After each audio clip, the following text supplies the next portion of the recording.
So we're changing gears a little bit today. We've been talking a lot about history, art, and culture, and we've kind of been ignoring the economic development part of our show, which is an important piece. And so we've invited Louis Parrish in from United Realty Specialists to talk about a really interesting project in downtown that involves condos. And, many of you know my primary business is in the mortgage side of things, so real estate is something I'm very passionate about. And one thing we have not seen a lot in downtown is affordable homeownership opportunities. And I thought this is a perfect chance to really explore that and what it means in a community to have density as well as affordability.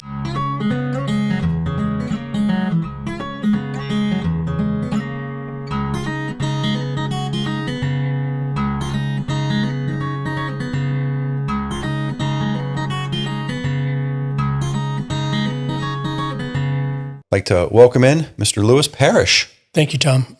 I'm really, truly excited to be here and honored. And honored.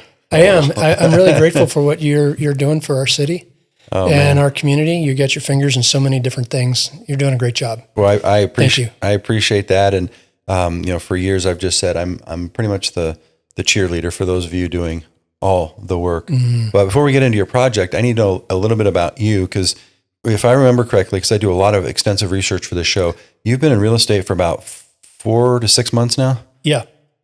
Give or take? 6. Yeah. Actually, the last October was 30 years. 30 years? Yeah. I was 12 when all in Tucson? Yeah. Man, yeah. What were you doing before real estate? Do you remember? Yeah, I've just always been a worker. And my family had a building and development business. Okay. They started in 1960. And growing up, I always thought that was going to be my path. But God had a different idea. There was a flood in 1983 that washed my family's business down the Rito River, literally. Oh, my gosh. Were you one of the photos in the newspaper? Yeah, I was. It was ridiculous. People going down the river in kayaks, and people on the north side of the shore were cheering as giant chunks of land fell into the river. But anyway, that wasn't in my cards. Okay. Right. So I had a lot of jobs, man. I would work 2 or 3 jobs at a time. We had a young family that was growing like crazy. And I married a gal that was in the real estate business. Her family was. Mm-hmm.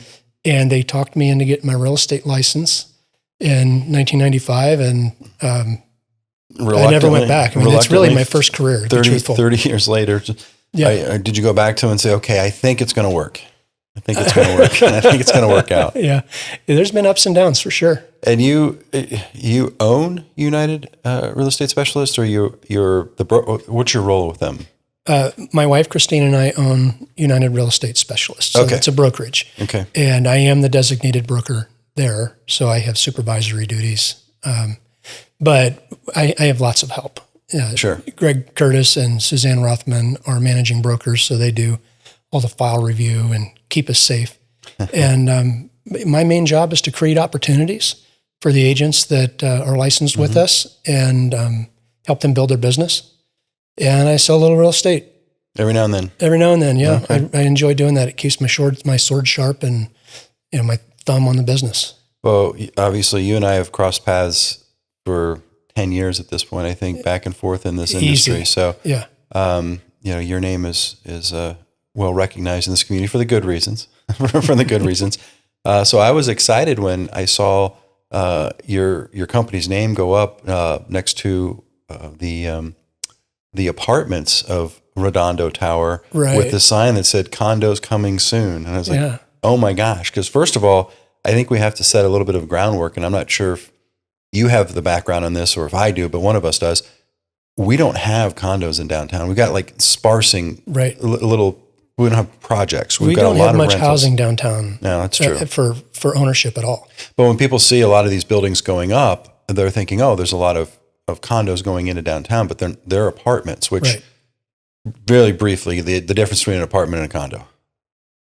Briefly. Yes. Well, you own a condo. It's like you have a piece of real estate that you're responsible for, and it gains equity, and you can paint the walls the way you want. And you're an apartment you rent dweller. It's, you're paying 100% interest rate when you're leasing. and they serve a purpose. And we've got some great apartments downtown. Yeah, we do. And I know I've talked to many of the building managers and such, and they're a lot of times they're transitionals. People are kind of dipping their toe into downtown to see if this is the lifestyle that they want, and they don't want to make a larger commitment. So they might be there for a year or two to get a sense and then decide, hey, it is or is not for me. So it definitely serves a role. But the thing that I've been sort of advocating for probably 10 years at this point is that it also doesn't create some of the permanency of residency in downtown. So you have people that are coming and going more frequently, which doesn't always create the most solid community engagement. Right. Well, it might be convenient to live in an apartment, and it might be economical for the short term. Mm-hmm. But as a renter, you just don't have the same stake in your community. You can get up and leave if you don't like it. Sure. So what we've been taught and what we've observed, and we're talking in general terms, because of course we know that there are some people that are committed to this community that are. Yeah, absolutely. But just in general terms, and I agree with you 100% with that. Well, and I know you've heard the same studies that I have over the years about the benefits of home ownership in a community. Absolutely. You see crime rates go down, you see education go up, the streets get cleaner. Undeniable. This pride of ownership is a real thing. Yeah, understood. Yeah. Understood. Then, again, I don't want to get too deep into the woods on this one for our conversation today, but I know in doing a lot of research, there's additional risks associated with the owner of a condo building versus that of an apartment building. There's higher levels of insurance requirements. There's longer liability commitments and things of that nature, which makes it a little bit more expensive, maybe significantly more expensive when you're building something to take it as a condominium project versus a rental project. And I think that's been a consideration for a lot of the developers as well. Yeah, I've talked to them, and unless they're in 100% control, they're not interested in getting them started. Although we know Jerry Dixon's got a couple that are platted and approved, and one of them's funded over on the west side. At the Mercado. Yeah. That's going to be luxury, though. Yeah, those are really nice.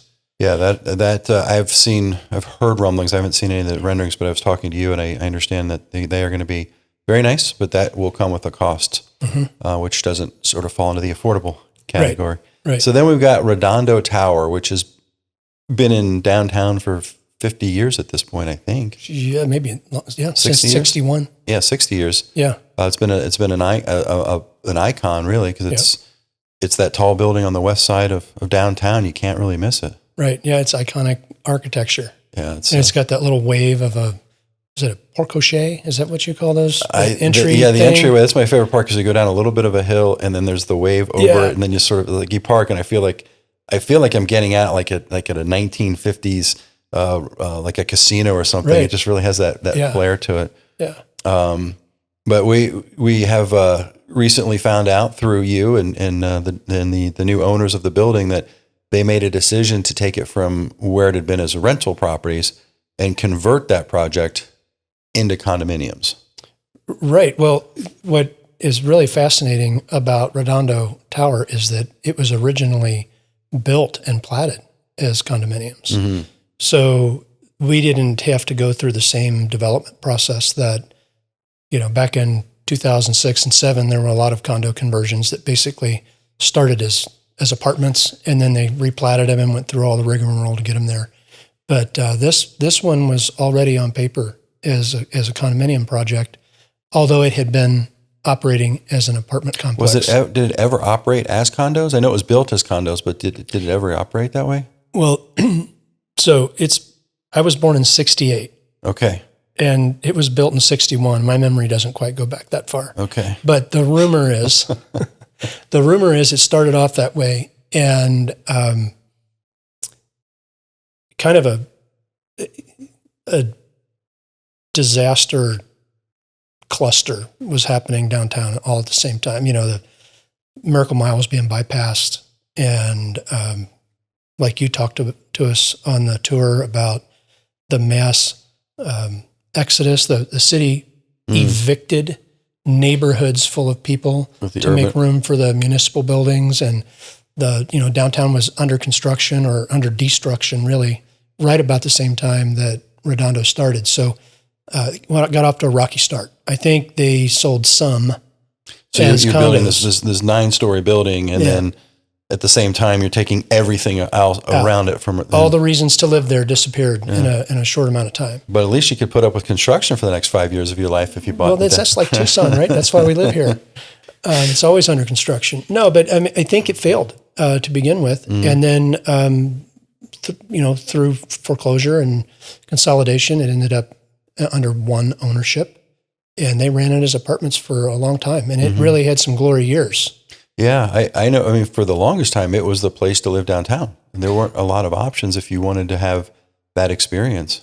Some of the tenants that live there have been there for 25 years. Wow. So that's been fun to hear the stories about, the changes that the building's gone through. Some years were rough. And, I think for 20 years, it ran as a luxury apartment complex and had a great sense of community. They had stores downstairs, and everybody could walk to where they needed to go. And a lot of those folks are still there. Well, and the now with the proximity to the streetcar, that coming in a few years ago, then that puts it in connection with the university, the West Side, and a lot of different places as well. Pretty much right outside the front door. And this isn't by no means a sales pitch. Like I see the value of the project, but I don't want to kind of indicate that, hey, go buy a condo. But that's my job. Okay. Well, I think it's important for people to understand the power of density when you have something like a streetcar, that relies on density. And I remember talking to the gentleman from Bogota, whose name's escaped me, but he started the living streets and the cyclovia kind of movement. And he was doing a presentation here in Tucson, and he was talking about the necessity of having density and going vertical for many reasons, including environmental, that it was just important that, the water doesn't have to go as far if you're getting it to one building versus getting it to 100 different lots. You're getting it to 100 people in one structure. Yeah. But anyway, density is important. Affordability is important. And you have 96? There's 96 residential units and four commercial. Okay. Yeah. And there's studios, 1 bedrooms, and 2 as bedrooms. a commercial, like bottom floor, like you expecting to see retail back in there? Yes. Yeah. Okay. The commercial units are already spoken for. Oh, okay. Yeah. In fact, one of the folks is a vendor in your the timber tote. The timber tote guys. Are we allowed to say that? Yeah, I don't know. Okay, we'll see. I was really excited to see those purses there on your shelf. I was like, I know what that is. Yeah, they know they were looking at that space. So I hope Jason, if we're not allowed to say that, I'll get this yanked off here pretty quick. Yeah. But yeah, it's nice to see the retail connected with the housing again down there. But the price point, it's important also, because when we think of downtown, the home prices in general for rentals and purchase have really been going up significantly. The numbers that I've seen for these units they seem to be reasonable numbers. Yeah, they're very reasonable. We've had a price adjustment since I saw you last because we really want to have a high velocity of sales. So a person can buy a studio there for $149,000. Oh, wow. So you can literally buy one for less than you can rent. The prices go up floor by floor. So we're still looking at 2 bedrooms on the top floor for $550, but we've really compressed the pricing. So there's really no excuse for somebody not to make that a home. Well, and then not to get into, again, I don't want to get too far into this conversation on this. It's not an economic development show, a real estate show. But one of the challenges we've seen with other conversions in downtown or just condos in general is when you're starting out, financing is an issue. Yeah. And I understand, you've got some backing to offer more competitive financing than normally would be expected in a conversion project. Yeah. So you're eminently qualified to discuss warrantability. Will you give me a little? Well, will you explain what that means, and then I'll feedback. In the basics, the most basic terms, the big entities that work in the mortgage industry, like Fannie Mae, Freddie Mac, they've set certain guidelines, and they will purchase loans from banks and loan originators if they meet certain criteria. And we call that being it's a condo, it's a warrantable condo. If you don't meet the criteria, then they won't purchase it. And since they purchase the vast majority of mortgages out there, it becomes a very limited pool. When you have a limited pool of investors, the pricing goes up. Right. So when you have a warrantable condo, you pretty much get standard pricing like everyone else does. If you have a non-warrantable condo, you're working with investors they don't have the same pockets as Fannie Mae and Freddie Mac, so they have to have a higher return on their investment. So do you know how many condominium complexes are warrantable in Tucson? Well, there's actually quite a few, but they're spread out all over. Yeah, all over. I only know of 2, so maybe there's more. There's more, and there's a lot that aren't necessarily on the approved list that you can still get on the approved list. Yeah. But regardless, there's not in the downtown area. There's just not. There isn't any. Yeah. Yeah. So if you're not warrantable, you're talking about a minimum down payment of 20%. Yeah. And an interest rate that's probably approaching 8%. Yeah. Does that sound about right? Yeah, it could be. Yeah. Well, so what we're fortunate to have is an investor that's willing to lend the money to buyers like it's warrantable. So it's privately funded. And then once he has a certain number of loans funded, he'll sell those loans to Fannie. Yeah, once they accept the warrantability of it. Once we get to that project. Yeah, so that's a risk on their part, and it's a big risk. I think that's a commitment then back into the community.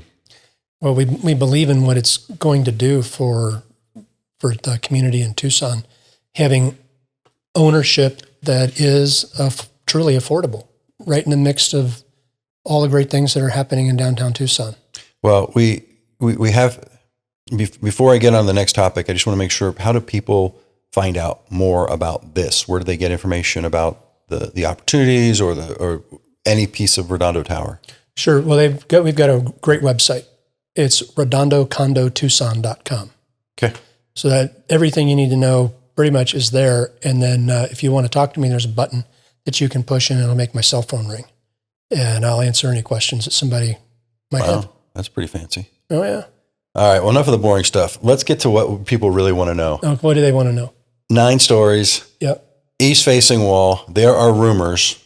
Yep. Of some paint going on those walls that might resemble something people in Tucson refer to as a mural. Yeah. My partner, John Herrings, came up with the idea. So maybe a year ago, at least 6-8 months ago. And he reached out to Ignacio Garcia and did a little mural walk. And then he's like, "Hey, Louis, we need to do a mural on this wall." I'm like, "Well, let's talk to the owners and see, will they do it?" And they were too focused on other things and weren't very excited about that. But just a few weeks ago, we saw each other down there at the Noble Home Economic Development Conference.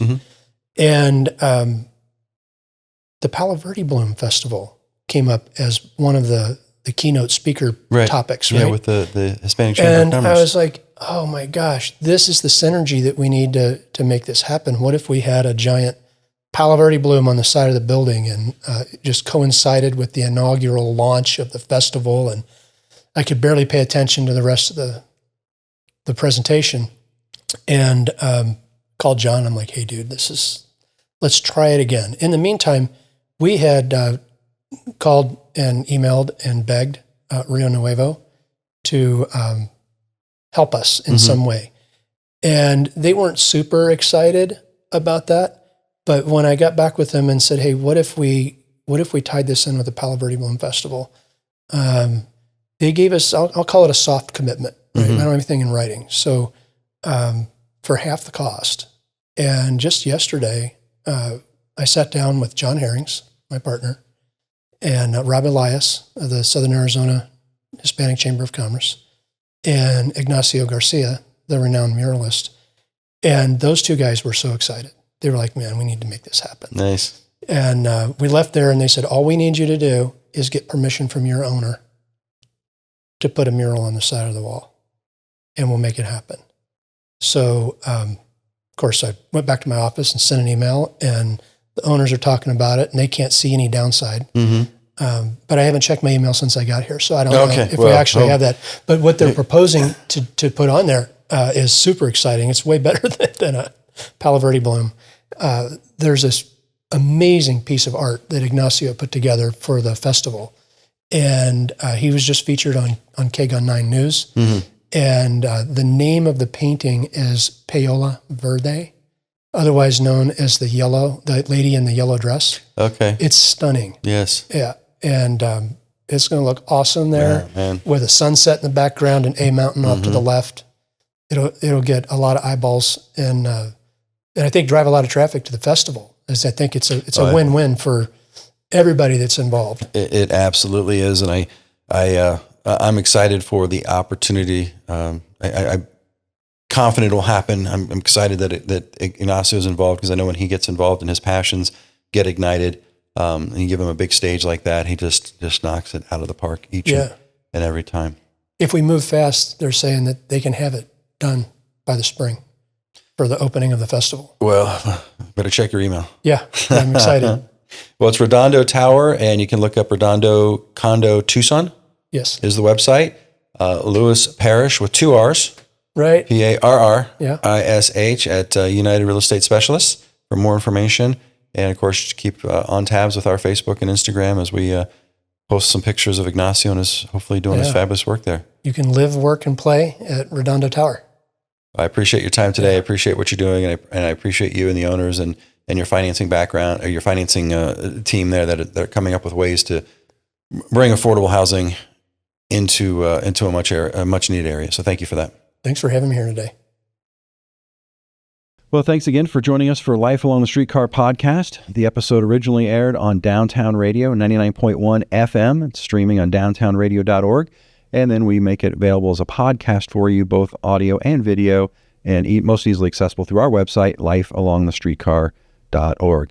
Each week, we have the pleasure of music from Ryan Hood, and we thank them for letting us use their song Dillinger Days, as they have for the last 8 years.